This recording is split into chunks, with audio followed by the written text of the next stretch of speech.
ఈరోజు అనగా 2వ తేదీ మార్చి నెల 2024 శనివారం. మదనపల్లి టమాటా మార్కెట్కు సంబంధించిన స్టాక్ అనగా దిగుమతి వివరాలు మనం ఈ వీడియోలో అయితే తెలుసుకుందాము. ఈరోజు స్టాక్ అనేది మదనపల్లి టమాటా మార్కెట్లో పెరిగిందా లేకపోతే తగ్గిందా అనే వివరాలన్నీ కూడా మీకు ఈ వీడియోలో అయితే తెలియజేశాను. మదనపల్లి టమాటా మార్కెట్ స్టాక్ వివరాలు తెలుసుకునే ముందు మన ఛానల్ ఇంకా ఎవరైనా సబ్స్క్రైబ్ చేసుకోకుండా చూస్తా అంటే ప్లీజ్ సబ్స్క్రైబ్ చేసుకోండి. మనకు మదనపల్లి టమాటా మార్కెట్లో అయితే దాదాపుగా 27 మండీల దగ్గర నుంచి 30 మండీల వరకు అయితే మదనపల్లి టమాటా మార్కెట్లో అయితే ఉన్నాయి.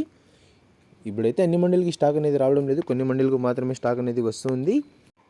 ఈరోజు దిగుమతి విషయానికి వస్తే మన దిగుమతి అయితే మార్కెట్లో తగ్గిందనే చెప్పాలి. 1-2 మండీలకి నిన్న వచ్చినట్లుగానే వచ్చినా మిగతా అన్ని మండీలకు కూడా ఈరోజు స్టాక్ అనేది తక్కువగానే వచ్చింది. నిన్నైతే యాక్షన్ అంతా పూర్తయిపోయే సమయానికి టాప్ అండ్ టాప్ ధర 350 రూపాయల వరకు అయితే వేశారు. మరి చూడాలి ఈరోజు ధరలు అనేవి ఏ విధంగా వెళ్తాయో. ఇవ్వండి ఇవాళ మదనపల్లి టమాటా మార్కెట్కు సంబంధించిన దిగుమతి యొక్క వివరాలు. ఇన్ఫర్మేషన్ నచ్చినట్లయితే లైక్ చేయండి, షేర్ చేయండి. మన ఛానల్ని కొత్తగా చూస్తున్నట్లయితే ప్లీజ్ సబ్స్క్రైబ్ చేసుకోండి. Thanks for watching this video.